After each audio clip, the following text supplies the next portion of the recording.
ಇಡೀ ಜಗತ್ತಿಗೆ ಧ್ಯಾನ ಜ್ಞಾನವನ್ನ ಪ್ರಸರಿಸಿದಂತಹ ಬ್ರಹ್ಮರ್ಷಿ ಪಿತಾಮಹ ಪತ್ರಿಜಿ ಗುರುಗಳಿಗೆ, ಸ್ವರ್ಣಮಾಲಾ ಅಮ್ಮನವರಿಗೆ, ಮಹಾವತಾರ್ ಬಾಬಾಜಿ ಅವರಿಗೆ, ಹಾಸ್ಟೆಲ್ ಮಾಸ್ಟರ್ಸ್ ಅವರಿಗೆ, ತಂದೆ ತಾಯಿಗಳಿಗೆ ಹಾಗೂ ಧ್ಯಾನ ಮಾರ್ಗಕ್ಕೆ ಕರೆತಂದಂತಹ ಸೋದರಿ ಮಂಜುಳಾರವರಿಗೆ, ಹಾಗೂ ಈ ಜ್ಞಾನ ಹಂಚಿಕೆ ಧ್ಯಾನ ಜ್ಞಾನ ಹಂಚಿಕೆಗಾಗಿ ವೇದಿಕೆಯನ್ನು ಸೃಷ್ಟಿ ಮಾಡಿರ್ತಕ್ಕಂಥ ಪರಮೋಚ್ಚ ಗುರುಗಳಿಗೆ, ವೇದಿಕೆಯಲ್ಲಿ ಇರ್ತಕ್ಕಂಥ ಎಲ್ಲ ನನ್ನ ದೇವರುಗಳಿಗೆ ನಮಿಸುತ್ತಾ ಜ್ಞಾನ ಹಂಚಿಕೆ ಕಾರ್ಯಕ್ರಮವನ್ನು ಪ್ರಾರಂಭ ಮಾಡೋಣ ಮಾಸ್ಟರ್ಸ್.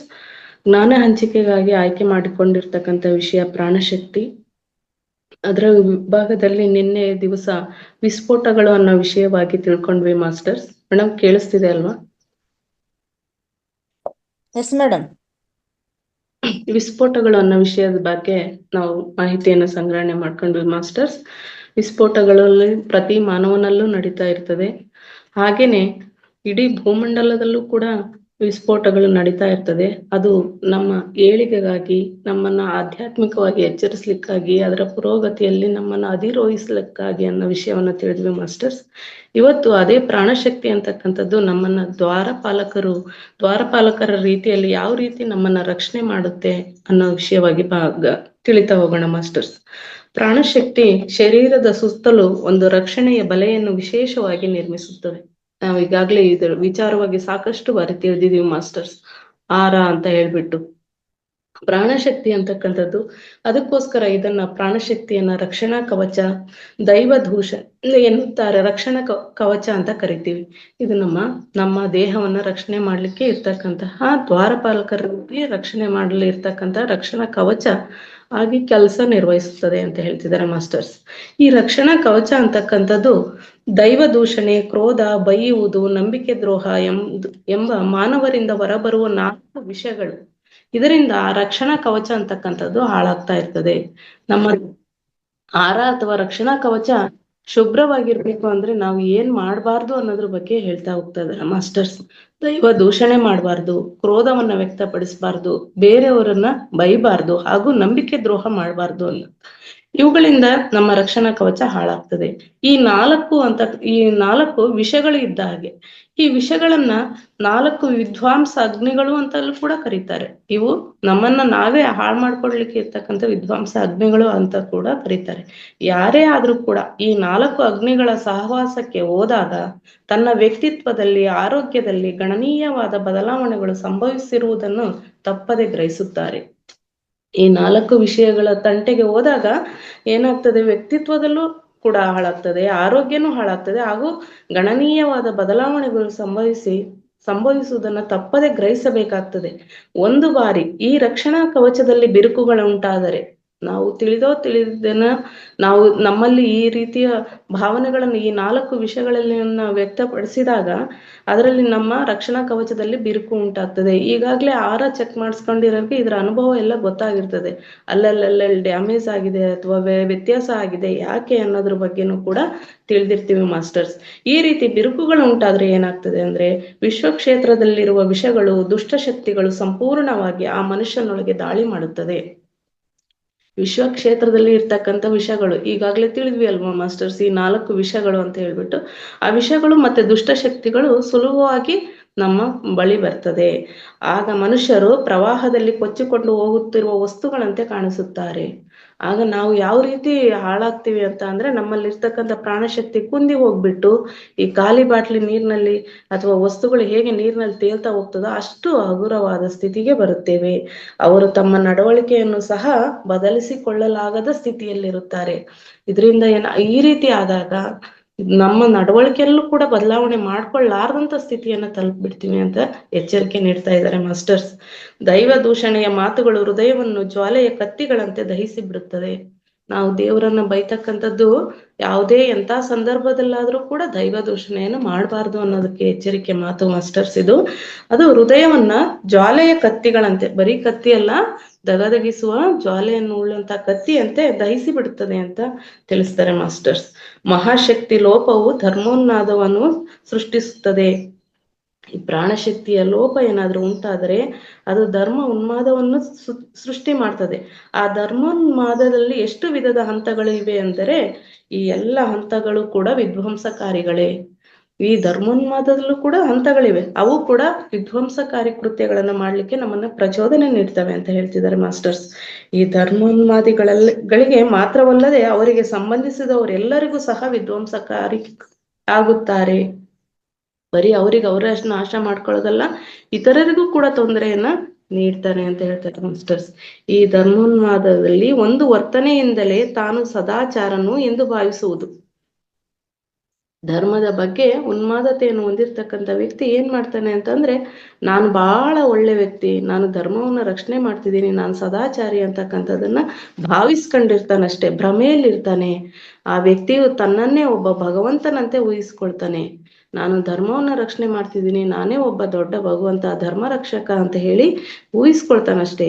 ತಾನೇ ಒಬ್ಬ ಬಲಿಪಶು ಆಗಿದ್ದೇನೆ ಎಂದು ದುಃಖಕ್ಕೂ ಒಳಗಾಗುತ್ತಿರ್ತಾನೆ. ಕೆಲವೊಂದು ಸಾರಿ ಅನ್ಸುತ್ತೆ, ನಾನು ಎಷ್ಟೆಲ್ಲ ಧರ್ಮವನ್ನ ರಕ್ಷಣೆ ಮಾಡ್ತಿದ್ದೀನಿ, ಆದ್ರೆ ಎಲ್ಲರೂ ಕೂಡ ನನಗೆ ಏನೋ ಒಂದು ರೀತಿಯ ನನ್ನನ್ನ ಮೋಸ ಮಾಡ್ತಿದ್ದಾರೆ ಅನ್ನೋ ಭ್ರಮೆಗೂ ಒಳಗಾಗಿ ತನ್ನನ್ನು ತಾನೇ ದುಃಖಕ್ಕೆ ಎಡೆ ಮಾಡ್ಕೊಳ್ತಾನೆ. ತನ್ನ ಸ್ವ ಅಭಿಪ್ರಾಯವನ್ನೇ ತನ್ನ ಮನಸ್ಸಿನಲ್ಲಿ ಬಹಳ ದೃಢವಾಗಿ ನಿಶ್ಚಯಿಸಿಕೊಂಡು ತನ್ನಲ್ಲಿಂದ ಹೊರಬರುತ್ತಿರುವ 4 ವಿಧ್ವಂಸಾಗ್ನಿಗಳನ್ನು ತನ್ನ ಪವಿತ್ರತೆಯನ್ನು ನಿರೂಪಿಸಿಕೊಳ್ಳಲು ಅಥವಾ ತನ್ನ ಭಗ್ನ ಹೃದಯವನ್ನು ಅನುಭೂತಿಯಿಂದ ಪ್ರಕಟಿಸಲು ಅತ್ಯಾತುರತೆಯನ್ನು ಪ್ರಕಟಿಸುತ್ತಿರುತ್ತಾನೆ. ನಾನು ತುಂಬಾ ಒಳ್ಳೆಯವನು ಅಂತಕ್ಕಂಥದನ್ನು ಬಿಂಬಿಸ್ಲಿಕ್ಕೆ ಪ್ರಯತ್ನಿಸಿರ್ತಾನೆ.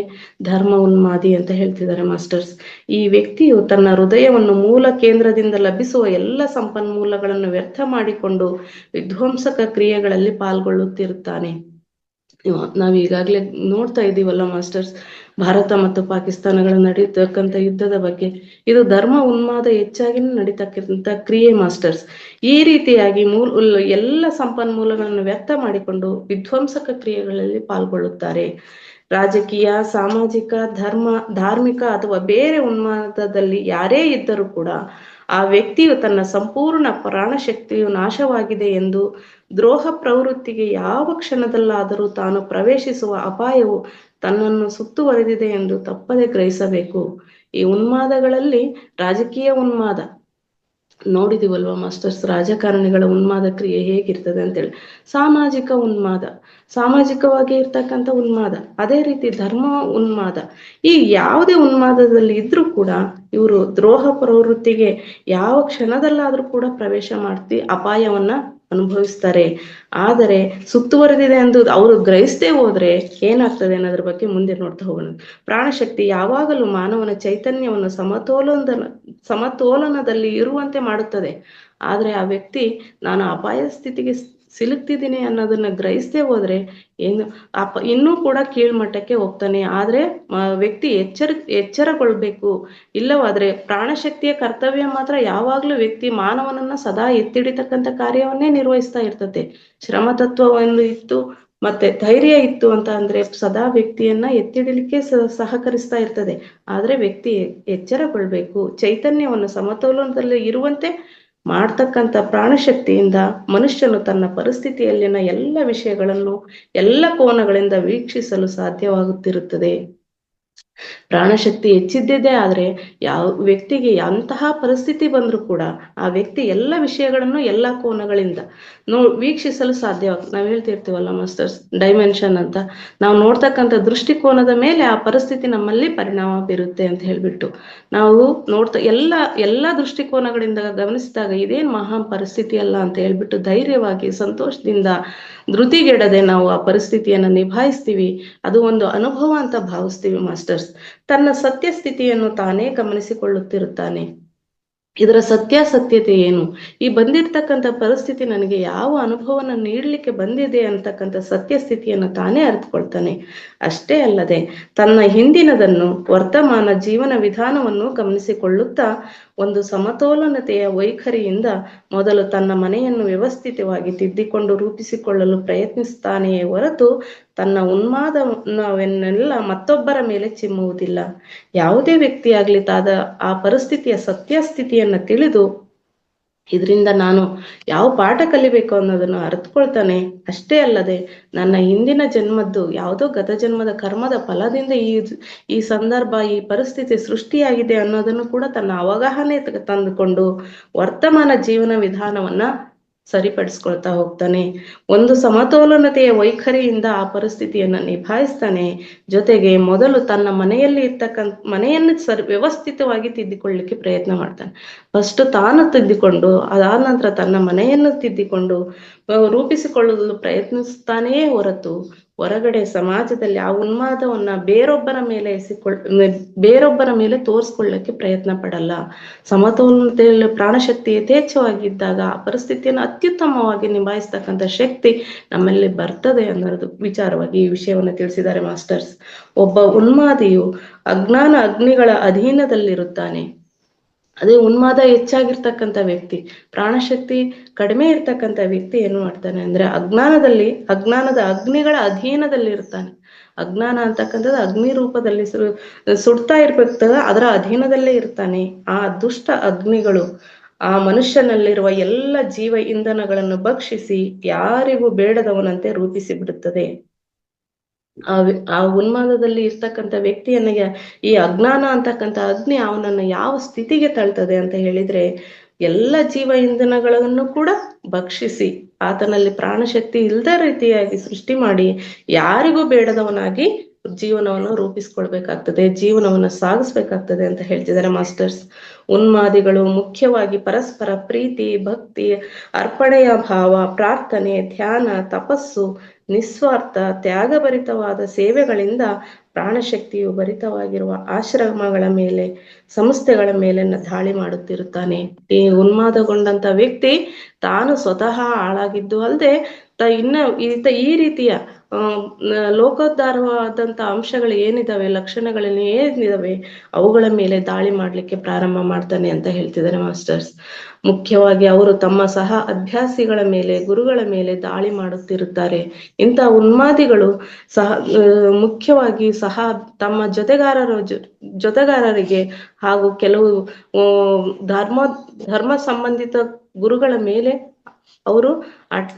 ಅವರು ದಾಳಿ ಮಾಡ್ತಾರೆ ಅಂತ ಹೇಳ್ತಿದ್ದಾರೆ ಮಾಸ್ಟರ್ಸ್. ಇಂಥ ಸಂದರ್ಭಗಳು ಸೃಷ್ಟಿ ಆಗದೆ ಇರ್ಲಿ ಅಂತಾನೆ ಧ್ಯಾನವನ್ನ ಪ್ರತಿಯೊಬ್ರು ಕೂಡ ಪ್ರಚಾರ ಮಾಡ್ಬೇಕು. ಅಂತ ಉನ್ಮಾದಿಗಳು ಕೂಡ ಸನ್ಮಾರ್ಗಕ್ಕೆ ಬರಬೇಕು, ಆತ್ಮೋನ್ನತಿಯನ್ನು ಪಡಿಬೇಕು.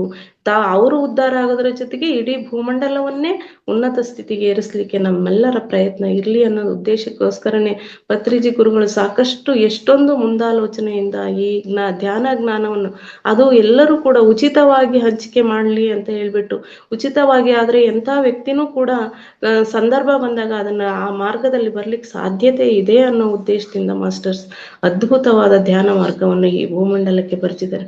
ಅವರಿಗೆ ಎಷ್ಟು ಅನಂತ ಕೋಟಿ ನಮನಗಳನ್ನು ಸಲ್ಲಿಸಿದ್ರು ಕಡಿಮೆನೆ ಮಾಸ್ಟರ್ಸ್. ಆದರೂ ಶಕ್ತಿ ಕ್ಷೇತ್ರವು ಅಂತ ಸಂಸ್ಥೆಗಳನ್ನು, ಆಶ್ರಮಗಳನ್ನು ಬಹಳಷ್ಟು ಪ್ರೀತಿಯಿಂದ ಕಾಪಾಡಿಕೊಳ್ಳುತ್ತಿರುತ್ತದೆ. ಅಂತ ಉನ್ಮಾದಿಗಳು ಮಾಡ್ತಕ್ಕಂಥ ದುಷ್ಕೃತ್ಯಗಳಿಂದ ಈ ಪ್ರಾಣಶಕ್ತಿ ಏನು ಶಕ್ತಿ ಕ್ಷೇತ್ರ ಏನಿದೆಯಲ್ಲ ಮಾಸ್ಟರ್ಸ್, ಅದು ಅಂತ ಸಂಸ್ಥೆಗಳನ್ನು ಮತ್ತೆ ಆಶ್ರಮಗಳನ್ನು ಬಹಳಷ್ಟು ಪ್ರೀತಿಯಿಂದ ಕಾಪಾಡಿಕೊಳ್ಳುತ್ತದೆ. ಏಕೆಂದರೆ ಅಲ್ಲಿನ ಮನುಷ್ಯರಲ್ಲಿ ಪ್ರಾಣಶಕ್ತಿಯರು ಪ್ರವೃದ್ಧವಾಗಿರುತ್ತದೆ. ಯಾಕಂದ್ರೆ ಅಲ್ಲಿರ್ತಕ್ಕಂಥವರಲ್ಲಿ ಪ್ರಾಣಶಕ್ತಿ ಅಂತಕ್ಕಂಥದ್ದು ಯಥೇಚ್ಛವಾಗಿರ್ತದೆ. ಹಾಗೂ ಮಾನವ ಜನಾಂಗದ ವಿಮೋಚನೆಗೆ ಆ ಪ್ರಾಣಶಕ್ತಿಯು ಬೇರೆ ಅಗತ್ಯವಿದೆ. ಮಾನವ ಜನಾಂಗದ ವಿಮೋಚನೆಗೊಳ್ಳಿ ಅಂತಾನೆ ಪ್ರಾಣಶಕ್ತಿ ಪ್ರಚಾರಕ್ಕೋಸ್ಕರನೇ ಈ ಧ್ಯಾನ ಮಾರ್ಗ ಹೊಂದಿರೋದು ಮಾಸ್ಟರ್ಸ್. ಆದುದರಿಂದ ಶಕ್ತಿ ಕ್ಷೇತ್ರದಿಂದ ಒಂದು ತೀವ್ರವಾದ ಆಘಾತ ಆ ಉನ್ಮಾದಿಗಳಿಗೆ ಉಂಟಾಗುತ್ತದೆ. ಈ ರೀತಿ ಏನಾದ್ರೂ ಉತ್ತಮ ಕಾರ್ಯವನ್ನು ನಿರ್ವಹಿಸುವವರಿಗೆ ತೊಂದರೆ ಕೊಡಕ್ ಹೋದ್ರೆ ಆ ಉನ್ಮಾದಿಗಳಿಗೇನೆ ತೊಂದರೆ ಉಂಟಾಗ್ತದೆ ಅಂತ ಹೇಳ್ತಿದ್ದಾರೆ ಮಾಸ್ಟರ್ಸ್. ಇದರಿಂದಾಗಿ ಆ ಉನ್ಮಾದಿಗಳು ಹುಚ್ಚಾಸ್ಪತ್ರೆಗೋ ಅಥವಾ ಅನಾಥಾಶ್ರಮಗಳಿಗೋ ಸೇರುತ್ತಾರೆ. ಈ ಮೊದಲು ಕೂಡ ತಿಳಿದಿದ್ದೀವಿ ಮಾಸ್ಟರ್ಸ್. ಒಳ್ಳೆತನಕ್ಕೆ ಯಾವುದೇ ರೀತಿಯಾಗಿ ಈ ಉನ್ಮಾದ ರೀತಿಯ ಅವರು ತೊಂದರೆ ಕೊಡಕ್ ಹೋದ್ರೆ ಅದು ಬಾಣದಂತೆ ತಿರುಗಿ ಆ ಒಂದು ಬಾಣ ಬಿಟ್ರೆ ಅದು 100 ಪಟ್ಟು ಹೆಚ್ಚಾಗಿ ಪುನಃ ಅವರಿಗೆ ತೊಂದರೆಯನ್ನ ನೀಡ್ತದೆ ಅಂತ ಹೇಳ್ಬಿಟ್ಟು ಹೊಸ ಆಶ್ರಮಗಳು ಅಸ್ತಿತ್ವಕ್ಕೆ ಬರುತ್ತಿರುವುದರಿಂದ ನಾವು ಬಹಳ ಆನಂದಿಸುತ್ತಿರುತ್ತೇವೆ. ಆದರೆ ಆ ಆಶ್ರಮಗಳಲ್ಲಿ ಬಹಳಷ್ಟು ಉನ್ನತ ಆತ್ಮಗಳು ಸೇರಿ ಎಷ್ಟು ಉನ್ನತ ಶಕ್ತಿಗಳು ಅಲ್ಲಿ ಸೇರುತ್ತಿದೆ ಎಂದು ಮನುಷ್ಯರು ಎಂದೂ ಆಲೋಚಿಸುವುದಿಲ್ಲ. ಈ ಧ್ಯಾನ ಗ್ರೂಪ್ಗಳ ಸಂಖ್ಯೆ, ಧ್ಯಾನಿಗಳ ಸಂಖ್ಯೆ ಹೆಚ್ಚೆಚ್ಚು ಆಗೋದ್ರಿಂದ ನಾವು ಬಹಳ ಆನಂದ ಪಡ್ತಿದೀವಿ. ಯಾಕಂದ್ರೆ ಅಲ್ಲಿ ಉನ್ನತ ಆತ್ಮಗಳು ಸೇರಿ ಉನ್ನತ ಶಕ್ತಿಗಳು ಸೃಷ್ಟಿ ಆಗ್ತಾ ಇದೆ. ಈ ಭೂಮಾತೆಗೆ ಅತ್ಯುತ್ತಮವಾದ ಉನ್ನತ ಸೇವೆಯ ಕಾರ್ಯ ನಡೀತಾ ಇದೆ ಅಂತ ಹೇಳ್ಬಿಟ್ಟು ನಾವು ಆನಂದ ಪಡ್ತಾ ಇದ್ದೀವಿ ಮಾಸ್ಟರ್ಸ್. ಪ್ರಾಣಶಕ್ತಿಯನ್ನು ದ್ವಾರಪಾಲಕನು ಎಂದು ಸಹ ವರ್ಣಿಸಲಾಗಿದೆ.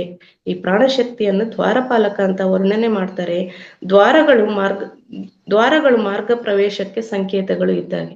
ದ್ವಾರಗಳು ಅಂದ್ರೆ ಯಾವುದೇ ಒಂದು ಮಾರ್ಗದ ಸಂಕೇತ ಇದ್ದಾಗ ಆ ಮಾರ್ಗದಲ್ಲಿನ ಪ್ರವೇಶಗಳು ಉನ್ನತ ಅಸ್ತಿತ್ವದ ಸ್ಥಿತಿಗೆ, ಉನ್ನತ ಚೈತನ್ಯ ಸ್ಥಿತಿಗೆ, ಉತ್ತಮ ಮಟ್ಟದ ಜವಾಬ್ದಾರಿ, ಕರ್ತವ್ಯದತ್ತ, ಉನ್ನತ ತಿಳುವಳಿಕೆಯ ಸ್ಥಿತಿಗೆ, ಪರಮೋತ್ಕರ್ಷ ಆಧ್ಯಾತ್ಮಿಕ ನಿಧಿಯತ್ತ, ವೈಭವದತ್ತ ದಾರಿ ತೋರುತ್ತದೆ. ಈ ಪ್ರಾಣಶಕ್ತಿಯು ದ್ವಾರಪಾಲಕನ ರೀತಿ ಇದ್ದು ನಮ್ಮಲ್ಲಿ ಏನೆಲ್ಲ ಬದಲಾವಣೆಯನ್ನು ತರ್ತಾ ಇದೆ ಅಂದ್ರೆ, ಉನ್ನತ ಅಸ್ತಿತ್ವದ ಸ್ಥಿತಿಯನ್ನ ತಲುಪಲಿಕ್ಕೆ ನಾವಿರ್ತಕ್ಕಂಥ ಸ್ಥಿತಿಯಿಂದ ಉನ್ನತ, ನಿನ್ನೆ ತಿಳಿದ್ವಲ್ವ ಮಾಸ್ಟರ್ಸ್, ಸಪ್ತ ವ್ಯಾಪಾರಗಳು ಅಂತ ಹೇಳ್ಬಿಟ್ಟು, ಸಪ್ತ ಜೀವನ ವ್ಯಾಪಾರಗಳು ಅಂತ ಹೇಳ್ಬಿಟ್ಟು, ಆ ಉನ್ನತ ಅಸ್ತಿತ್ವದ ಸ್ಥಿತಿಗೆ ಮತ್ತೆ ನಮ್ಮ ಆತ್ಮ ಚೈತನ್ಯ ಸ್ಥಿತಿಗೆ, ಉನ್ನತ ಮಟ್ಟದ ಜವಾಬ್ದಾರಿಯನ್ನ ನಿಭಾಯಿಸುವ ಸ್ಥಿತಿಗೆ ನಮ್ಮನ್ನ ಕರೆದೊಯ್ಯುತ್ತೆ.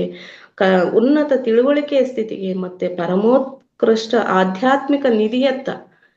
ಆಧ್ಯಾತ್ಮಿಕ ನಿಧಿ ಅನ್ನೋದೇ ಆತ್ಮ ಆದಿಯಲ್ಲಿ ಇರೋ ಸ್ಥಿತಿ ಕಡೆನೆ ನಾವು ನಮ್ಮನ್ನೆಲ್ಲ ಕರೆದೊಯ್ತಕ್ಕಂಥದ್ದೇ ಮಾಸ್ಟರ್ಸ್ ಈ ಆಧ್ಯಾತ್ಮಿಕ ಮಾರ್ಗ. ಅದು ಎಂತದು ಅಂದ್ರೆ ಪರಮೋತ್ಕೃಷ್ಟ ನಿಧಿ ಇದ್ದಾಗೆ. ಆ ನಿಧಿ ಎಡೆಗೆ ನಾವು ಮುಖ ಮಾಡಿ ಚಲಿಸ್ತಾ ಇದ್ದೀವಿ. ಹಂತವಾಗಿ ನಮ್ಮ ಪಯಣ ಸಾಗ್ತಾ ಇದೆ ಮಾಸ್ಟರ್ಸ್. ಆ ನಿಧಿಯತ್ತ ಹೋದ್ರೆ ನಮ್ಮ ಜೀವನ ಹೇಗೆ ವೈಭವ ಪೂರಿತವಾಗಿರ್ತದೆ. ಆ ರೀತಿಯ ದಾರಿಯನ್ನ ತೋರಿಸ್ತಕ್ಕಂಥದ್ದು ಈ ಪ್ರಾಣಶಕ್ತಿ ಅಂತ ಹೇಳ್ತಿದ್ದಾರೆ ಮಾಸ್ಟರ್ಸ್. ಈ ಎಲ್ಲ ಪ್ರವೇಶ ದ್ವಾರಗಳು ಪ್ರಾಣಶಕ್ತಿಯಿಂದ ವಿಶೇಷವಾಗಿ ನಿರಂತರವೂ ರಕ್ಷಿಸಲಾಗುತ್ತಿರುತ್ತದೆ. ಈ ಎಲ್ಲ ಏನು ದ್ವಾರಗಳಿದಾವಲ್ಲ ಮಾಸ್ಟರ್ಸ್, ಅದು ಪ್ರಾಣಶಕ್ತಿಯಿಂದ ವಿಶೇಷವಾಗಿ ರಕ್ಷಣೆ ಆಗ್ತಾ ಇರ್ತದೆ. ಅನುಮತಿ ಇಲ್ಲದೆ, ಆ ದ್ವಾರ ರಕ್ಷಕರ ಕಣ್ಣಿಗೆ ಬೀಳದೆ ಯಾರೂ ಸಹ ಅಲ್ಲಿನ ಹೊಸ್ತಿಲನ್ನು ದಾಟಿಲಾಗುವುದಿಲ್ಲ. ಈ ದ್ವಾರಪಾಲಕರ ಕಾರ್ಯ ಹೇಗಿರ್ತದೆ ಅಂತ ಹೇಳ್ತಿದ್ದಾರೆ ನೋಡ್ರಿ ಮಾಸ್ಟರ್ಸ್. ಯಾರದೇ ಅನುಮತಿ ಇಲ್ಲದೆ ಅಂದ್ರೆ ನಮ್ಮ ಅನುಮತಿ ಇಲ್ಲದೆ ದ್ವಾರ ರಕ್ಷಕರ ಕಣ್ಣಿಗೆ ಬೀಳದೆ ಯಾರೂ ಸಹ ಅಲ್ಲಿನ ಹೊಸ್ತಿಲನ್ನು ದಾಟಲಾಗುವುದಿಲ್ಲ. ನಮ್ಮ ಆಹಾರ ಏನಿದೆಯಲ್ಲ ಮಾಸ್ಟರ್ಸ್, ಅದ್ರ ಒಳಗಡೆ ಅಲ್ಲಿ ದ್ವಾರಪಾಲಕರ ಕರ್ತವ್ಯವನ್ನು ಇಷ್ಟು ಅತ್ಯುತ್ತಮವಾಗಿ ನಿಭಾಯಿಸುತ್ತೆ ಈ ಪ್ರಾಣಶಕ್ತಿ. ಪ್ರತಿ ಪ್ರವೇಶದ ಬಳಿಯೂ ಒಂದು ನಿರ್ದಿಷ್ಟ ವೇಗವಿರುವ ಸ್ಪಂದನೆಯ ಕವಚ ದ್ವಾರವನ್ನು ವಿಶೇಷವಾಗಿ ನಿರ್ಮಿಸಿರುತ್ತದೆ. ಹೇಗೆ ರಕ್ಷಣೆ ಮಾಡ್ತದೆ ಅಂತ ಅಂದ್ರೆ, ಈ ಪ್ರಾಣಶಕ್ತಿ ಅಂತಕ್ಕಂಥದ್ದು ಪ್ರತಿ ಪ್ರವೇಶದ ಬಳಿಯೂ ಒಂದು ನಿರ್ದಿಷ್ಟ ವೇಗವಿರುವ ಸ್ಪಂದನೆಯ ಕವಚ ದ್ವಾರವನ್ನು ವಿಶೇಷವಾಗಿ ನಿರ್ಮಿಸಿರುತ್ತದೆ.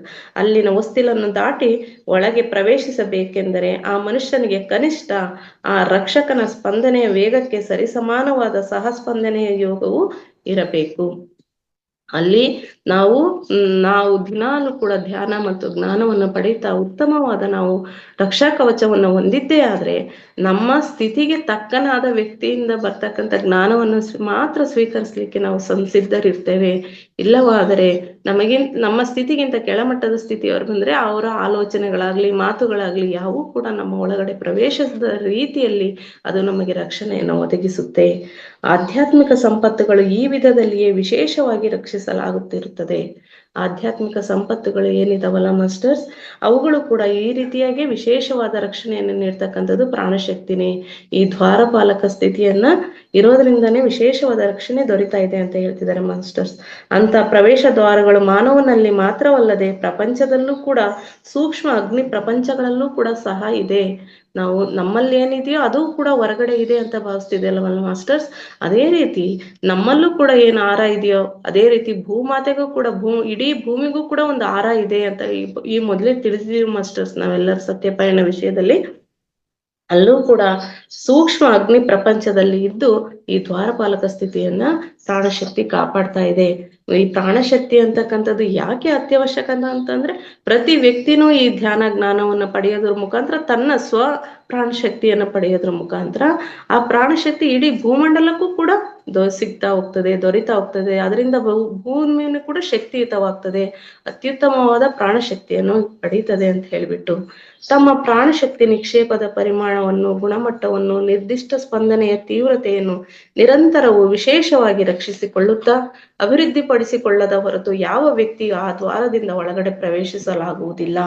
ತಮ್ಮ ಪ್ರಾಣಶಕ್ತಿ ನಿಕ್ಷೇಪದ, ನಿನ್ನೆ ತಿಳಿದ್ವಿ ಮಾಸ್ಟರ್ಸ್, ಅದಕ್ಕೊಂದು ಪ್ರಾಣಶಕ್ತಿಗೆ ಪರಿಮಾಣ ಅಂತಕ್ಕಂಥದ್ದು ಇರ್ತದೆ.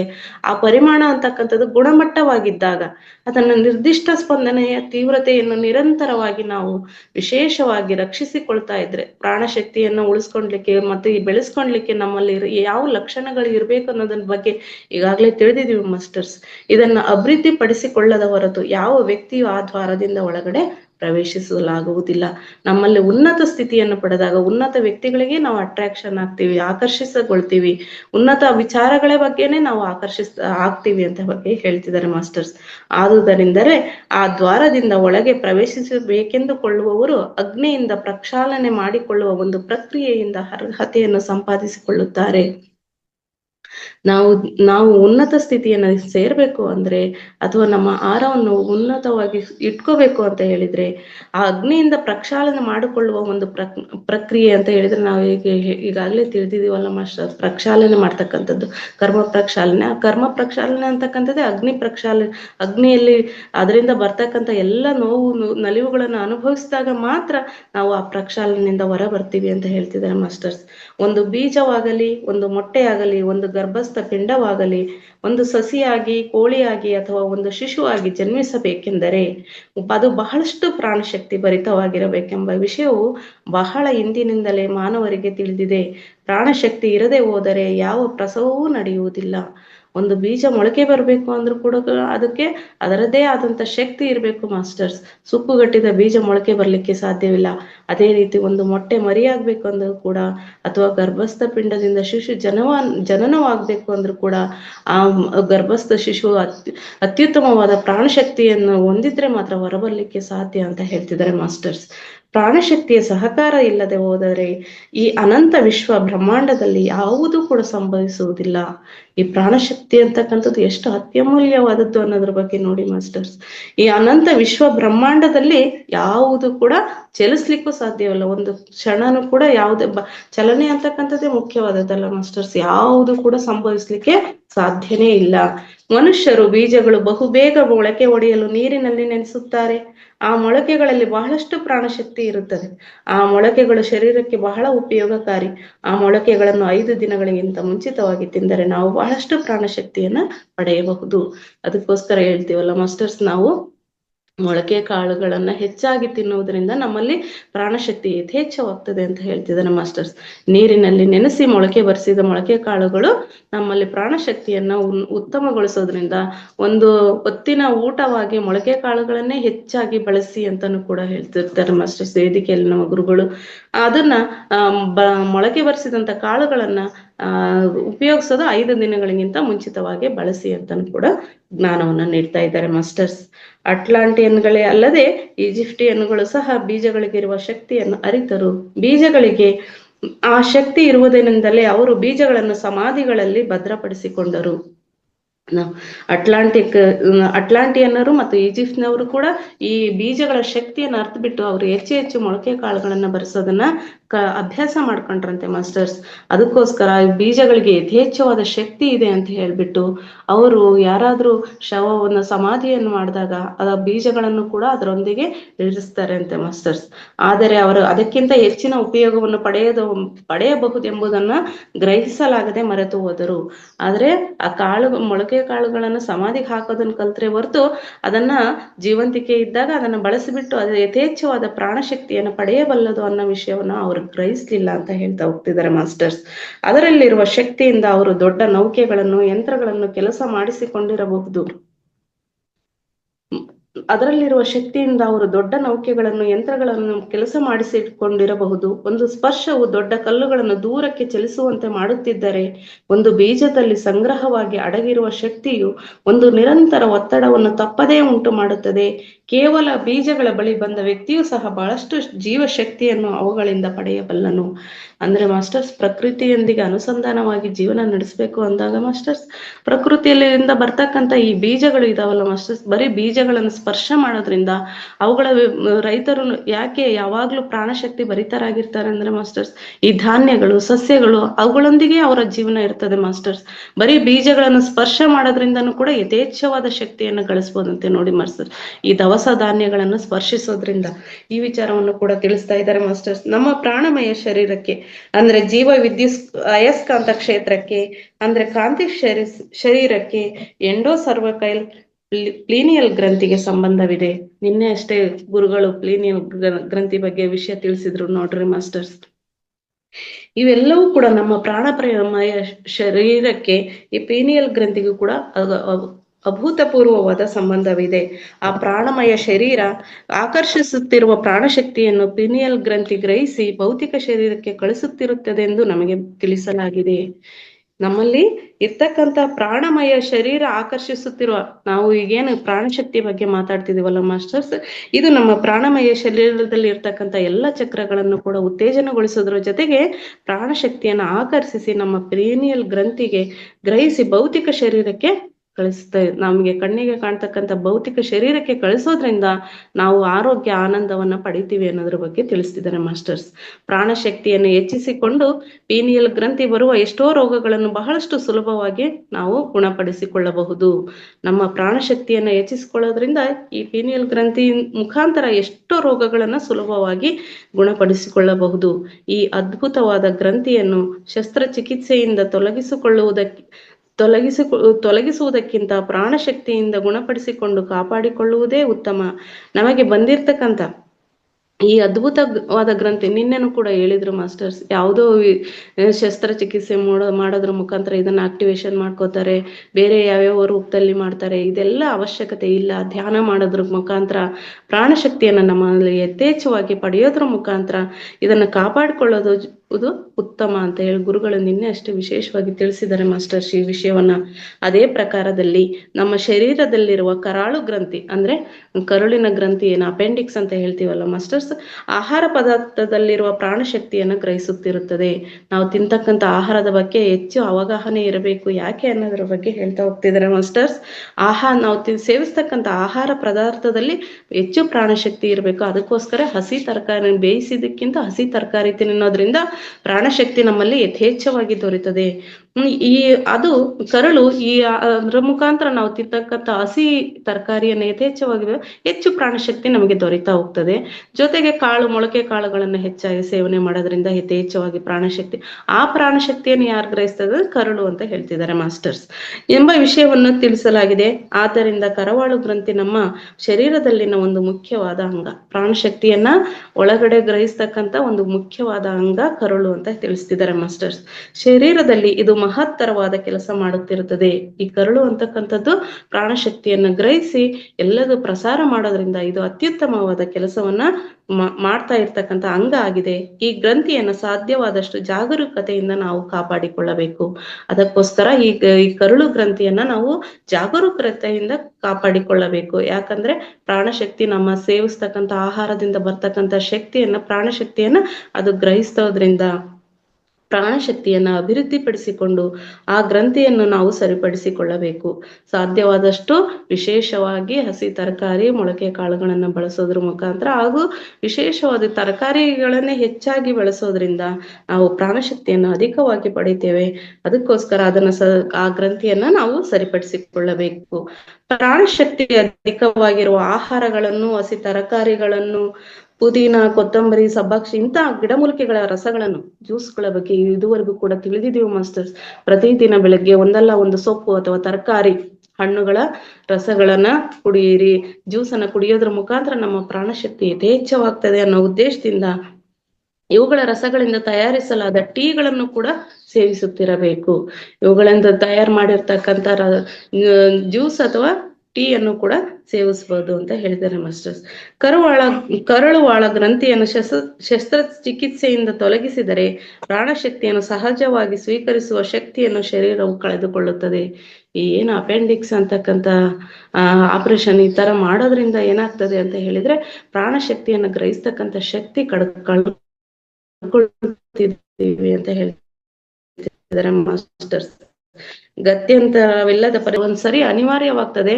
ಆಪರೇಷನ್ ಅಂತಕ್ಕಂಥದ್ದು ಅನಿವಾರ್ಯವಾದಾಗ ಪ್ರಾಣಶಕ್ತಿಯಿಂದ ಆ ಗ್ರಂಥಿಯನ್ನು ಗುಣಪಡಿಸಿಕೊಳ್ಳಲು ಸಾಧ್ಯವಾದರೆ ಶಸ್ತ್ರಚಿಕಿತ್ಸೆ ಮಾಡಿಕೊಳ್ಳಬೇಕಾದ ಅಗತ್ಯವಿರುವುದಿಲ್ಲ. ಏನಾದ್ರೂ ಅಪೆಂಡಿಕ್ಸ್ ಬಂದಿರ್ತಕ್ಕಂಥವ್ರು ಸಾಧ್ಯವಾದಷ್ಟು ಧ್ಯಾನ ಜ್ಞಾನವನ್ನು ಪಡೆಯೋದ್ರ ಮುಖಾಂತರ ನಮ್ಮಲ್ಲಿ ಪ್ರಾಣಶಕ್ತಿಯನ್ನು ಯಥೇಚ್ಛ ಮಾಡಿಕೊಂಡಿದ್ದೇ ಆದ್ರೆ ಈ ಶಸ್ತ್ರಚಿಕಿತ್ಸೆಯನ್ನು ಮಾಡಿಸ್ಕೊಳ್ಳೋ ಅಗತ್ಯವಿಲ್ಲ ಅಂತ ಹೇಳ್ತಿದ್ದಾರೆ ಮಾಸ್ಟರ್ಸ್. ಭವಿಷ್ಯತ್ತಿನಲ್ಲಿ ವೈದ್ಯ ವಿದ್ಯಾಲಯಗಳಲ್ಲಿ ಪ್ರಾಣಶಕ್ತಿಯನ್ನು ಉಪಯೋಗಿಸಲು ಪ್ರಾಣಶಕ್ತಿಯ ಮೇಲೆ ಪರಿಶೋಧನೆ ಮಾಡಲು ಪ್ರತ್ಯೇಕ ವಿಭಾಗಗಳು ಇರುತ್ತವೆ. ಈಗಾಗಲೇ ಈ ಪ್ರಾಣಶಕ್ತಿಯ ಮಹತ್ವವನ್ನು ಅರಿತಂತಹ ವೈದ್ಯಕೀಯ ವಿಭಾಗದಲ್ಲಿ ಏನ್ ಮಾಡ್ತಿದ್ದಾರೆ ಅಂದ್ರೆ ಮಾಸ್ಟರ್ಸ್, ಈ ಪ್ರಾಣಶಕ್ತಿಯನ್ನು ಉಪಯೋಗಿಸಿ ಸಾಕಷ್ಟು ರೋಗಗಳನ್ನು ಗುಣಪಡಿಸೋದು ಹೇಗೆ, ಅದನ್ನ ಗುಣಪಡಿಸ್ಲಿಕ್ಕೆ ಯಾವ ರೀತಿ ಉಪಯೋಗಿಸಬೇಕು ಅನ್ನೋದ್ರ ಬಗ್ಗೆ ಸಂಶೋಧನೆಗಳು ನಡೀತಾ ಇದ್ದಾವೆ. ಅದಕ್ಕೋಸ್ಕರನೇ ಪ್ರತ್ಯೇಕ ವಿಭಾಗಗಳು ಕೂಡ ಸೃಷ್ಟಿಯಾಗಿದ್ದಾವೆ ಅಂತ ಹೇಳ್ತಿದ್ದಾರೆ ಮಾಸ್ಟರ್ಸ್. ಪ್ರಸ್ತುತ ಲೇಸರ್ ಕಿರಣಗಳಿಂದ ಶಸ್ತ್ರಚಿಕಿತ್ಸೆಗಳು ನಡೆಯುತ್ತಿರುವ ವಿಧದಲ್ಲಿಯೇ ಪ್ರಾಣಶಕ್ತಿಯನ್ನು ಶರೀರದ ಅವಯವಗಳಿಗೆ ಹೇಗೆ ಪ್ರಸರಿಸಿ ಗುಣಪಡಿಸಬಹುದು ಎಂಬ ವಿಷಯದ ಮೇಲೆ ವೈಜ್ಞಾನಿಕ ಅಧ್ಯಯನಗಳು, ಪರಿಶೋಧನೆಗಳು ನಡೆಯಬೇಕಾಗಿದೆ. ಈ ಲೇಸರ್ ಟ್ರೀಟ್ಮೆಂಟ್ ಅಂತ ಇತ್ತೀಚೆಗೆ ಪ್ರಚಲಿತದಲ್ಲಿರ್ತಕ್ಕಂಥ ಈ ಲೇಸರ್ ಟ್ರೀಟ್ಮೆಂಟ್ ಇದೆಯಲ್ಲ ಮಾಸ್ಟರ್ಸ್, ಅದೇ ರೀತಿ ಪ್ರಾಣಶಕ್ತಿನೂ ಕೂಡ ಯಾವ ಅವಯವ ಹೂನವಾಗಿದೆ ಅಥವಾ ದೋಷಪೂರಿತ ಅದನ್ನ ಈ ಪ್ರಾಣಶಕ್ತಿಯನ್ನ ಅಲ್ಲಿಗೆ ಅರಿಸ್ಬಿಟ್ಟು ಗುಣಪಡಿಸ್ತಕ್ಕಂತ ಸಂಶೋಧನೆಗಳು ಸಾಕಷ್ಟು ವೈದ್ಯ ವಿಜ್ಞಾನದಲ್ಲಿ ನಡೀತಾ ಇದೆ ಅಂತ ಹೇಳ್ತಿದ್ದಾರೆ ಮಾಸ್ಟರ್ಸ್. ಅದೇ ರೀತಿ ಪ್ರಾಣಶಕ್ತಿಯನ್ನ ಯಥೇಚ್ಛವಾಗಿ ಮಾಡ್ಕೊಳ್ಳಿಕ್ಕೆ ನಮ್ಗೆ ಒಂದು ಇವತ್ತಿನ ದಿನ ಒಂದು ಟ್ರಿಕ್ಸ್ ಅನ್ನು ಹೇಳಿದ್ದಾರೆ ಮಾಸ್ಟರ್ಸ್, ಅದು ಓಂಕಾರ ಅಂತ ಹೇಳ್ಬಿಟ್ಟು. ಆ ಓಂಕಾರ ಅಂತಕ್ಕಂಥದ್ದು ನಾವಾಗ್ಲೇ ಧ್ಯಾನವನ್ನು ಮಾಡ್ಲಿಕ್ಕೆ, ಧ್ಯಾನ ಮತ್ತು ಪ್ರಾಣಾಯಾಮ ಮಾಡುವಾಗ ಈ ಪದ್ಧತಿಯನ್ನು ದಿನಾಲು ಕೂಡ ಅದನ್ನ ಯಾಕೆ ಪ್ರಾಕ್ಟೀಸ್ ಮಾಡಿಸ್ತಿದ್ದಾರೆ ಅನ್ನೋದ್ರ ಬಗ್ಗೆ ಈ ಪ್ರಾಣಶಕ್ತಿ ಪ್ರತಿಯೊಬ್ಬರು ಕೂಡ ಯಥೇಚ್ಛ ರೀತಿಯಲ್ಲಿ ಪಡೀಲಿಕ್ಕೋಸ್ಕರ ಈ ಓಂಕಾರವನ್ನು ಕೂಡ ತಿಳಿಸಿದ್ದಾರೆ ಮಾಸ್ಟರ್ಸ್. ಓಂಕಾರಕ್ಕೆ ಅನೇಕ ಹೆಸರುಗಳಿವೆ. ಪ್ರಣವ, ಮಹಾಪ್ರಜ್ಞೆ, ನಿಕ್ಷೇಪ, ಆದಿನಾದ, ಆದಿಕಿರಣ, ಅಗ್ನಿ, ಅಯಸ್ಕಾಂತ, ಸೇತುವೆ, ದ್ವಾರ, ಮಹಾನಿಧಿ, ಆತ್ಮನೇತ್ರ, ಇನ್ನೂ ಸಾಕಷ್ಟು ಹೆಸರುಗಳಿವೆ. ಈ ಓಂಕಾರ ಅಂತಕ್ಕಂಥದ್ರ ಬಗ್ಗೆ ವೇದಿಕೆಯಲ್ಲಿ ಇರ್ತಕ್ಕಂಥ ಗುರುಗಳು ಸಾಕಷ್ಟು ವಿಷಯಗಳನ್ನು ಈಗಾಗಲೇ ತಿಳಿಸಿದ್ದಾರೆ ಮಾಸ್ಟರ್ಸ್. ಇದು ವಿಷ್ಣು ಮೂರ್ತಿ ಅಂತೆ. ಈಗ ಹೆಂಗೆ ವಿಷ್ಣು ಸಹಸ್ರನಾಮ ಇದಾವೋ ಅದೇ ರೀತಿ ಓಂಕಾರಕ್ಕೂ ಕೂಡ ಸಹಸ್ರನಾಮಗಳಿವೆ, ಸಾವಿರಾರು ಹೆಸರುಗಳಿವೆ. ಓಂಕಾರವೇ ನಮ್ಮ ಸೌರಮಂಡಲಕ್ಕೆ ವ್ಯವಸ್ಥೆಗೆ ಬೀಜವಾದ ಮೊದಲನೆಯ ಕಿರಣ. ಈ ಓಂಕಾರ ಅಂತಕ್ಕಂಥದ್ದು ನಮ್ಮ ಸೌರಮಂಡಲ ವ್ಯವಸ್ಥೆ, ನಾವಿರ್ತಕ್ಕಂಥ ಸೌರಮಂಡಲ ವ್ಯವಸ್ಥೆಯಲ್ಲಿ ಬೀಜವಾದಂತಹ ಮೊದಲನೆಯ ಕಿರಣನೇ ಓಂಕಾರ ಅಂತ ಹೇಳ್ತಿದ್ದಾರೆ ಮಾಸ್ಟರ್ಸ್. ಓಂಕಾರ ಪ್ರೀತಿ ಸಮ್ಮಿಳಿತವಾಗಿರುವ ದ್ವಿತೀಯ ಸೌರ ಕುಟುಂಬ ವ್ಯವಸ್ಥೆಯಲ್ಲಿ ಪ್ರಸ್ತುತ ನಾವು ಇರುತ್ತಿದ್ದೇವೆ. ಈ ನಾವು ಪ್ರೀತಿ ಸಮ್ಮಿಳಿತವಾಗಿರ್ತಕ್ಕಂಥ ಪ್ರತಿಯೊಂದರಲ್ಲೂ ಕೂಡ ಪ್ರೀತಿ ಸಮ್ಮಿಳಿತ ಅಂತಕ್ಕಂಥದ್ದು ಇರ್ಬೇಕು. ಆ ದ್ವಿತೀಯ ಸೌರ ಕುಟುಂಬದ ವ್ಯವಸ್ಥೆಯಲ್ಲಿ ನಾವು ಸದ್ಯ ಜೀವಿಸ್ತಿದ್ದೇವೆ ಅಂತ ತಿಳಿಸ್ತಿದ್ದಾರೆ ಮಾಸ್ಟರ್ಸ್. ತೃತೀಯ ಸೌರಮಂಡಲ ವ್ಯವಸ್ಥೆಯಲ್ಲಿ ಸಂಕಲ್ಪ ಓಂಕಾರವು ಸಮ್ಮಿಳಿತವಾಗಿರುತ್ತದೆ. ನಾವು ಪ್ರೀತಿಯನ್ನು ಹೆಚ್ಚಿಸಿಕೊಂಡು ನಮ್ಮ ಹೃದಯ ವಿಶಾಲತೆಯನ್ನು ಹೆಚ್ಚಿಸಿಕೊಂಡು ನಾವು ಸಂಕಲ್ಪ ಮಾಡ್ಕೊಂಡಾಗ ನಮ್ಮದೆಲ್ಲದೂ ಸಿದ್ಧಿಸ್ತದೆ ಅಂತ ತಿಳಿದಿದೀವಲ್ಲ ಮಾಸ್ಟರ್ಸ್. ಅದು ಇದರ ಗುಟ್ಟು ನೋಡಿ ಮಾಸ್ಟರ್ಸ್. ಸಂಕಲ್ಪ ಸಿದ್ಧಿ ಯಾವಾಗ ಸಿದ್ಧಿ ಆಗ್ತದೆ ಅಂತ ಹೇಳಿದ್ರೆ, ಈ ನಾವು ಸೌರಮಂಡಲ ವ್ಯವಸ್ಥೆಯಲ್ಲಿ ಮೊದಲನೇ ಬೀಜ ಕಿರಣ ಓಂಕಾರ ಅಂತ ತಿಳಿದ್ವಿ. ಈ ಓಂಕಾರ ಮಾಡೋದ್ರ ಮುಖಾಂತರ ಪ್ರಾಣಶಕ್ತಿಯನ್ನ ಯಥೇಚ್ಛ ಮಾಡ್ಕೊಳ್ತೀವಿ. ಅದೇ ರೀತಿ ನಮ್ಮ ಹೃದಯ ವೈಶಾಲ್ಯತೆ ಹೆಚ್ಚಾಗುತ್ತದೆ. ಪ್ರತಿಯೊಂದನ್ನು ಯಾವುದನ್ನೇ ನೋಡ್ತಾ ಹೋದ್ರು ಕೂಡ ಪ್ರೀತಿಪೂರ್ವಕವಾಗಿ ನೋಡೋದ್ರ ಜೊತೆಗೆ ಅದನ್ನ ಅಭಿನಂದನೆ ಮಾಡ್ತಕ್ಕಂಥದ್ದನ್ನ ಆದಾಗ ನಮ್ಮ ಎಲ್ಲ ತೃತೀಯ ಮಂಡಲದಲ್ಲಿ ಸಂಕಲ್ಪ ಸಿದ್ಧಿ ಅಂತಕ್ಕಂಥದ್ದು ಸಮ್ಮಿಳಿತ ಆಗ್ತದೆ ಅಂತ ಹೇಳಿದ್ದಾರೆ ಮಾಸ್ಟರ್ಸ್. ನಾವು ಈಗಾಗಲೇ ಅಭ್ಯಾಸ ಮಾಡ್ತಾ ಇದ್ದೀವಿ ಓಂಕಾರವನ್ನ. ಅಕಾರ, ಉಕಾರ, ಮಕಾರಗಳಿಂದಲೂ ಕೂಡ, ಮಕಾರ ಎಂಬ ಅಕ್ಷರಗಳಿಂದ, ಮುದ್ರೆಗಳ ಸಹಾಯದಿಂದ ನಾವು ಇದನ್ನ ಅಭ್ಯಸಿಸ್ತಾ ಇದ್ದೀವಿ. ಇದು ಓಂಕಾರ ಅಂತಕ್ಕಂಥದ್ದು ಅಗ್ನಿಯನ್ನ, ಪ್ರಥಮ ಕಿರಣವನ್ನ, ಪವಿತ್ರ ಆತ್ಮನನ್ನ, ಸೃಜನಾಗ್ನಿಯನ್ನ ಉಜ್ಜುವುದರಿಂದ ಸೃಷ್ಟಿಯಾದ ಅಗ್ನಿಯನ್ನು ಸೂಚಿಸುತ್ತದೆ. ಅಂತಕ್ಕಂಥ ಅಕ್ಷರ ನಮ್ಮಲ್ಲಿ ಪ್ರಥಮ ಕಿರಣವನ್ನ, ಪವಿತ್ರ ಆತ್ಮವನ್ನ, ಸೃಜನಾಗ್ನಿಯನ್ನ ಉಜ್ಜುವುದರಿಂದ ಸೃಷ್ಟಿಯಾದ ಅಗ್ನಿ ಅಂತಕ್ಕಂಥದ್ದು ಈ ಅಕ್ಷರ ಅಂತಕ್ಕಂಥ ಅಕ್ಷರಕ್ಕೆ ಇಷ್ಟೆಲ್ಲ ಅರ್ಥವನ್ನ ಸೂಚಿಸಿದ್ದಾರೆ ನೋಡಿ ಮಾಸ್ಟರ್. ನಂತರ ಹೃದಯ ಭಾಗಕ್ಕೆ ನಾವು ಇದನ್ನ ನಾಭಿಯ ಬಳಿ ಇಟ್ಕೊಂಡು ಅಂತಕ್ಕಂಥ ಅಕ್ಷರವನ್ನ ಉಚ್ಚಾರ ಮಾಡ್ತೀವಿ ಮಾಸ್ಟರ್ಸ್. ಅದರಿಂದ ಅದು ಪ್ರಥಮ ಕಿರಣ. ನಾವು ಆಧ್ಯಾತ್ಮಿಕ ಮಾರ್ಗಕ್ಕೆ ಬರ್ಬೇಕಂದ್ರೆ ನಾವು ಈ ಏನು ಮಣಿಪುರ ಚಕ್ರದಿಂದ ನಾವು ಉನ್ನತ ಮಟ್ಟದಲ್ಲಿ ಇದ್ದಾಗ ಮಾತ್ರ ನಾವು ಆ ಧ್ಯಾನ ಮಾರ್ಗಕ್ಕೆ ಬರ್ಲಿಕ್ಕೆ ಸಾಧ್ಯ ಮಾಸ್ಟರ್ಸ್. ಅಲ್ಲಿ ಇರ್ತಕ್ಕಂಥ ಕಿರಣ ನಾವು ಪವಿತ್ರತೆಯನ್ನ ಪಡಿತಾ ಹೋಗ್ತೀವಿ. ಮತ್ತೆ ನಮ್ಮಲ್ಲಿ ಸೃಜನಶೀಲತೆ ಹೆಚ್ಚಾದಾಗ ನಾವು ಈ ಮಣಿಪೂರಕ ಚಕ್ರ ಅಲ್ಲಿನ ಉತ್ತೇಜನಗೊಳಿಸ್ಲಿಕ್ಕೆ ಅಲ್ಲಿ ನಾವು ಮುದ್ರೆಯೊಂದಿಗೆ ಆಕಾರವನ್ನು ಉಚ್ಚಾರ ಮಾಡ್ತೇವೆ. ನಂತರದ ಉಕಾರ ಹೃದಯದ ಬಳಿ ನಮ್ಮ ಬಲಗೈಯನ್ನ ಇಟ್ಬಿಟ್ಟು ಮುದ್ರೆಯನ್ನ ಮಾಡ್ಬಿಟ್ಟು ಪ್ರೀತಿಯ ಕಿರಣವನ್ನ, ಸಂಬಂಧನವನ್ನ, ಸೌರ ಅಗ್ನಿಯನ್ನ ಸೂಚಿಸುತ್ತದೆ. ಹೃದಯ ಅಂದ್ರೇನೆ ಪ್ರೀತಿ ಅಂತಕ್ಕಂಥದ್ದು, ಪ್ರೀತಿಯ ದ್ಯೋತಕ ಅಲ್ವಾ ಮಾಸ್ಟರ್ಸ್. ಆ ಪ್ರೀತಿಯ ದ್ಯೋತಕವಾಗಿ ಉಕಾರವನ್ನ ಉಚ್ಚಾರ ಮಾಡ್ತೇವೆ. ನಂತರದ ಮಕಾರ ವಿಶುದ್ಧ ಚಕ್ರದಲ್ಲಿ ನಾವು ಕೈಯನ್ನ ಇಟ್ಬಿಟ್ಟು ಎಡಗೈಯಲ್ಲಿ ಮುದ್ರೆಯನ್ನ, ಆದಿ ಮುದ್ರೆಯನ್ನ ಇಟ್ಬಿಟ್ಟು ಮಾಡ್ತೀವಿ ಮಾಸ್ಟರ್. ಆ ಮಕಾರ ಅಂತಕ್ಕಂಥದ್ದು ತ್ರಿಮೂರ್ತಿಗಳು ಸಮ್ಮಿಲನ ಆಗಿರ್ತಕ್ಕಂತಹದ್ದು. ತ್ರಿಮೂರ್ತಿಗಳಂದ್ರೆ ಸೃಷ್ಟಿ, ಲಯ, ಕರ್ತೃ. ಈ ತ್ರಿಮೂರ್ತಿಗಳ ಸಮ್ಮಿಲನ ಆದಂತಹ ಉಕಾರ ನಮ್ಮ ಇಲ್ಲಿಂದ ಬರ್ತಕ್ಕಂತ ಮಾತಿನಿಂದನೇ ನಮ್ಮ ಸೃಷ್ಟಿನೂ ಆಗುತ್ತೆ, ಲಯನೂ ಆಗುತ್ತೆ, ಜೀವನನೂ ಆಗುತ್ತೆ ಮಾಸ್ಟರ್ಸ್. ಈ ಉಕಾರ ತ್ರಿಮೂರ್ತಿಗಳ ಸಮ್ಮಿಳಿತವಾದಂತಹ ಸಂಕಲ್ಪವನ್ನ ಸೂಚಿಸುತ್ತದೆ. ಇದರಿಂದನೇ ನಮ್ಮ ಸಂಕಲ್ಪದ ರೀತಿ ನಮ್ಮ ಜೀವನವನ್ನು ಕೂಡ ನಡೆಸ್ತೀವಿ ಅನ್ನೋದ್ರ ಬಗ್ಗೆ ತಿಳಿಸಿದ್ದಾರೆ ಮಾಸ್ಟರ್ಸ್. ಓಂಕಾರವು ಸೌರ ಜೀವನಕ್ಕೆ ಸಂಭವಿಸಿದ ಸತ್ಯಕ್ಕೆ ಪ್ರತೀತಿಯಾಗಿರುತ್ತದೆ.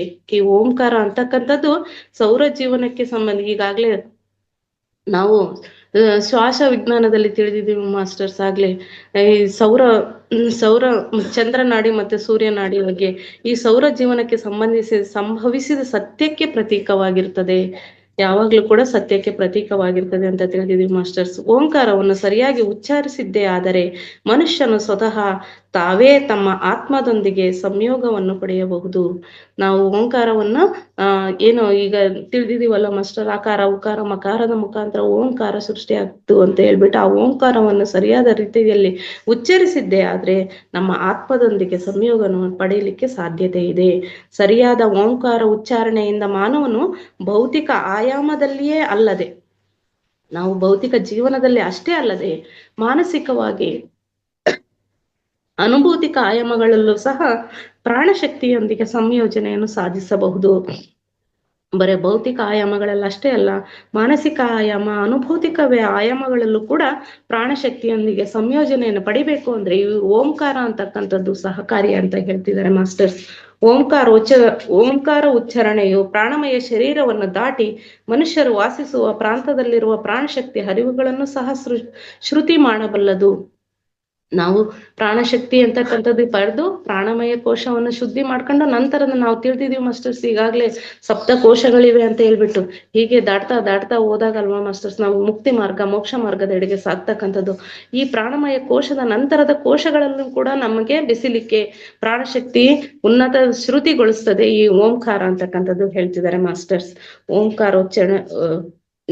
ಓಂಕಾರವು ಪ್ರಾಣಶಕ್ತಿ ಅರಿವಿನಲ್ಲಿರುವ ಅಡೆತಡೆಗಳನ್ನು ಸಹ ನಾಶ ಮಾಡಿ ಪ್ರಾಣಶಕ್ತಿಯನ್ನು ಶುದ್ಧಿ ಮಾಡಬಲ್ಲದು. ಈ ಓಂಕಾರ ಅಂತಕ್ಕಂಥದ್ದು ಪದ್ಧತಿಯನ್ನು ಸರಿಯಾದ ಉಚ್ಚಾರಣೆಯನ್ನು ಮಾಡಿದ್ದೇ ಆದ್ರೆ ಈ ಪ್ರಾಣಶಕ್ತಿ ಅರಿವಿನಲ್ಲಿರ್ತಕ್ಕಂಥ ಅಡೆತಡೆಗಳನ್ನ ಅದು ನಾಶ ಮಾಡಿಬಿಟ್ಟು ಪ್ರಾಣಶಕ್ತಿ ಸರಾಗವಾಗಿ ಹರಿಲಿಕ್ಕೆ ಈ ಓಂಕಾರ ಅಂತಕ್ಕಂಥದ್ದು ನಮ್ಮ ಪ್ರಾಣಮಯ ಕೋಶವನ್ನು ಶುದ್ಧಿ ಮಾಡ್ತದೆ. ನಿಮ್ಮ ಪ್ರಾಣಶಕ್ತಿಯನ್ನು ಸಮೀಕರಿಸಲು, ಶ್ರುತಿ ಮಾಡಿಕೊಳ್ಳಲು, ಸದೃಢವಾಗಿಸಲು ಓಂಕಾರವನ್ನು ನಿತ್ಯವೂ ಜಪಿಸುತ್ತಿರಬೇಕು. ಪ್ರಾಣಶಕ್ತಿಯನ್ನ ನಮ್ಮಲ್ಲಿ ಸಮ್ಮಿಳಿತಗೊಳಿಸ್ಲಿಕ್ಕೆ ಹಾಗೂ ಶ್ರುತಿಗೊಳಿಸ್ಲಿಕ್ಕೆ ಹಾಗೂ ಸದೃಢವಾಗ್ಲಿಕ್ಕೆ ಈ ಓಂಕಾರ ಅಂತಕ್ಕಂಥದ್ದು ನಿತ್ಯನು ಜಪಿಸ್ಬೇಕು ಅಂತ ಕೂಡ ತಿಳಿಸಿದ್ದಾರೆ ಮಾಸ್ಟರ್ಸ್. ಈ ರೀತಿಯಾಗಿ ಪ್ರತಿಯೊಬ್ಬರು ಓಂಕಾರವನ್ನು ದಿನವೂ ಕೂಡ ಸರಿಯಾದ ರೀತಿಯಲ್ಲಿ ಉಚ್ಚಾರಣೆ ಮಾಡೋದ್ರ ಮುಖಾಂತರ ಈ ಪ್ರಾಣಶಕ್ತಿಯನ್ನು ಇನ್ನು ಯಥೇಚ್ಛವಾಗಿ ಪಡೆಯೋದ್ರ ಮುಖಾಂತರ ಪ್ರತಿಯೊಬ್ಬರು ಕೂಡ ಜ್ಞಾನಿಗಳಾಗನ ಇಡೀ ಪ್ರಪಂಚದಲ್ಲಿ ಸಾಧ್ಯವಾದಷ್ಟು ಎಲ್ಲರೂ ಈ ಧ್ಯಾನ ಮಾರ್ಗಕ್ಕೆ ಕರೆತರೋಣ ಅಂತ ಹೇಳ್ತಾ, ನನಗೆ ಈ ಜ್ಞಾನವನ್ನು ಹಂಚಲಿಕ್ಕೆ ವೇದಿಕೆಯನ್ನು ಸೃಷ್ಟಿ ಮಾಡಿಕೊಟ್ಟಂತ ಪರಮೋಚ್ಚ ಗುರುಗಳಿಗೂ ಇದುವರೆಗೆ ಹಂಚಿದ ಜ್ಞಾನವನ್ನು ಅಲಿಸಿದಂತ ಎಲ್ಲ ನನ್ನ ಜ್ಞಾನದ ದೇವರುಗಳಿಗೂ ನಮಿಸುತ್ತಾ ಈ ಧ್ಯಾನ ಜ್ಞಾನ ಹಂಚಿಕೆ ಕಾರ್ಯಕ್ರಮವನ್ನು ಅಂತಿಮಗೊಳಿಸ್ತಿದ್ದೇನೆ masters. Thank you so much ಗುರುಗಳು. Thank you so much.